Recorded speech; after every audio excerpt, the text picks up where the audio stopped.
Same thing. The professor's amazing climate change retreats, 13th of February. Untold billions of pounds have been spent on turning the world green and also on financing the dubious trade for carbon credits. Countless gallons of aviation fuel have been consumed carrying the experts and lobbyists and politicians to apocalyptic conferences on global warming. Every government on earth has changed its policy. Hundreds of academic institutions, entire school curricula, and the priorities of broadcasters and newspapers all over the world have been altered. All to serve the new doctrine, right? That man is overheating the planet and must undertake heroic and costly changes to save the world from drowning as the ice caps melt. You might have thought that all this was based upon well-founded, highly competent research, and that those involved had good reason for their blazing, hot-eyed certainty and their fierce intolerance of dissent. But thanks to the row over leaked emails from the Climatic Research Unit, we now learn that this body's director, Phil Jones, works in a disorganized fashion amid chaos and mess. Then he goes through the different things about how his record keeping is. It's just absolute mayhem. He doesn't need it because he makes things up as he goes, you see. It says, but here's what Jones, after all those leaked emails came out where he's telling people to destroy evidence of global cooling and all the rest of it.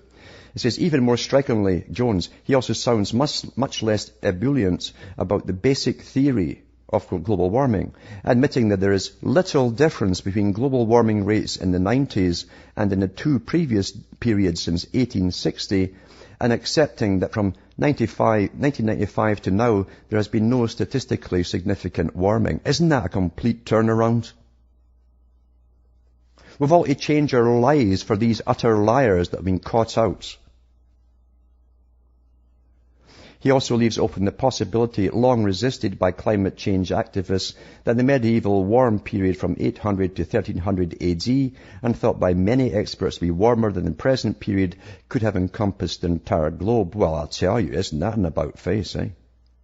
This is an amazing retreat, since if it was both global and warmer, the Green Movement's argument that our current position is unprecedented would collapse, and it better collapse. Because if you understand the hell they have planned for you, this political agenda, you'd make sure it collapsed right now.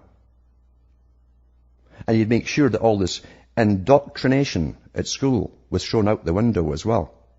And you'd make sure that all these green journalists, and this is true, there's a whole section now, it's a new category of journalism. Every newspaper has a green journalist. That's his split. He's a political journalist. This is how he's activated to promote the propaganda. They ought to get thrown out.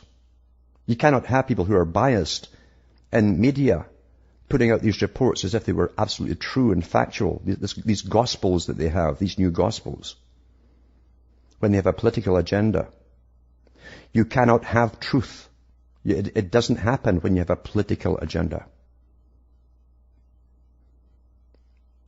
Amazing. And as I say, so there's a mail online. I'll put these links up on my site at the end of the show, cuttingthroughmatrix.com. If ExploreNet graces me with enough speed to put it up there, even though I've been paying for high speed and they do take the money. And I'll put up the mail online, 2 from the mail online, and the 1 as well from the Telegraph. I'll put these up for your perusal. It's so interesting too, how everything is politics. Everything is politics. And we don't really get it. We don't understand really what's going on with us. As we get taxed to death and put under. But I'm looking for a particular article here.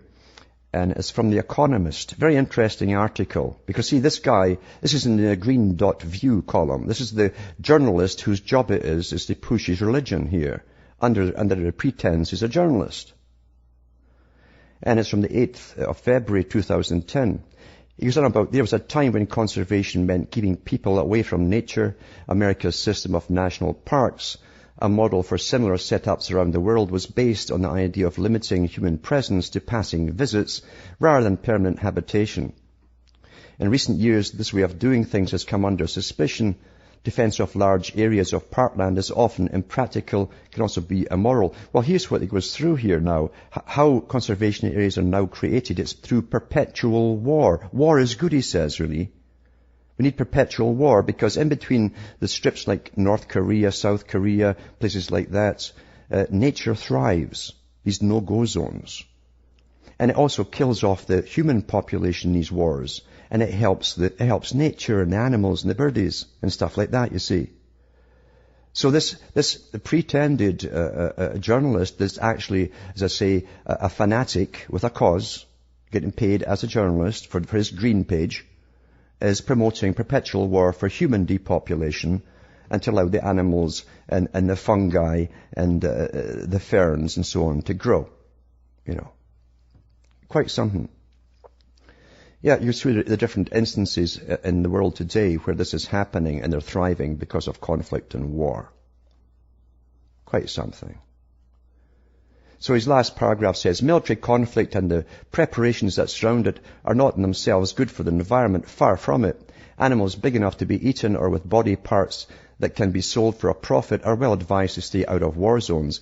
It is depopulation that matters. He's talking about people here, by the way. Armed conflict and its knockout effects simply happen to be one of the few forces on the planet that can cause quick and thorough depopulation. Wars. Get wars going. These areas struggle to survive when peace arrives. You're talking about the animals now. The nasty truth is that the likelihood of random and violent death is the cheapest form of conservation yet invented. It's time we got all these, as I say, these so-called green journalists out in the trash heap. Because they mean it. These are the worst fanatics, and you can imagine if they get ahead with this green agenda.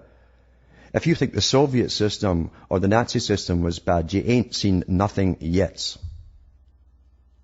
You ain't seen nothing yet.